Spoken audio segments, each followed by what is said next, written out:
Failure से डरो मत। मैं हमेशा कहता हूँ तुम लोग मॉक को डरते हो तो मॉक फेल हो गए, अरे अच्छा है इधर ही मॉक फेल हो रहे हो ना, 10 में से 5 क्वेश्चन नहीं आए, मैं बोला ना कि वो क्वेश्चन जाके हम वापस से पढ़ सकते हैं, उल्टा यहाँ पे ही जो मॉक ले रहे हैं उनसे पूछ सकते हो कि ये फेल क्यों हुआ, इसका आंसर क्यों नहीं आया। तो आज 10 में से 5 नहीं आए, 5 आए, बट जिस दिन तुम ये फेलियर होके नेक्स्ट मॉक के लिए जाओगे तुम्हारे पास 10 है ना रेडी।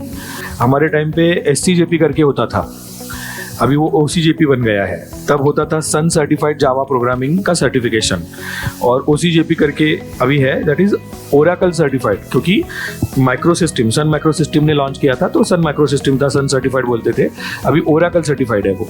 तो ओरेकल सर्टिफिकेशन का जो पार्ट था या सन सर्टिफिकेशन का जब मेरे टाइम पे पार्ट था तो वो मैं फेल हुआ था सर्टिफिकेशन पहली बार।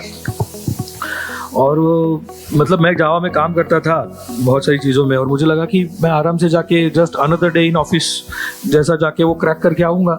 तो मैं वहाँ पे गया, MCQ है बट MCQ ज़बरदस्त थे उनके, और पहली बार ऐसा था, एक तो नेगेटिव मार्किंग तो ठीक है, वो नेगेटिव मार्किंग मुझे CET से पता था मेरे, तो वो टेंशन नहीं था, बट सीन ऐसा था जनरली क्या होता है कि 4 में से 1 ऑप्शन करेक्ट है, तुमने गलत ऑप्शन दे दिया तो निगेटिव और अच्छा दिया तो पॉजिटिव, इतना ही।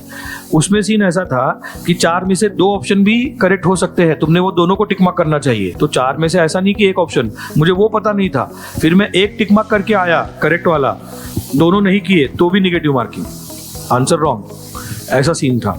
तो उसने मुझे बहुत स्ट्रांग किया, मैं वो फेल होके आया, बट उससे भी डेंजर उसका लर्निंग है। और एक तब एक जो कॉलेज में फेल होने वाला बंदा था उसने कुछ तो लिंक्डइन या फेसबुक पे ऐसे डाला था कि मैंने SCJP क्रैक किया 98%। बोला साला जिसको कुछ नहीं आता, जो एकदम जीरो है, वो 98% ले रहा है और मैं वो SCJP में फेल हो रहा हूँ, तो ऐसे कैसे, है ना। तो बाद में पता चला कि वो फेक होता है, उसके कुछ तो डंप मिलते हैं, SCJP OCJP के डंप बोल के मिलते हैं, कोई पैसे लेके तुमको क्रैक करवाता है। तो वो बाद में समझा, तो उसने वो किया था। अभी उसके लेवल वाली जगह पे ही वो है, क्योंकि ये चोरी मारी करके कुछ फ़ायदा नहीं होता है।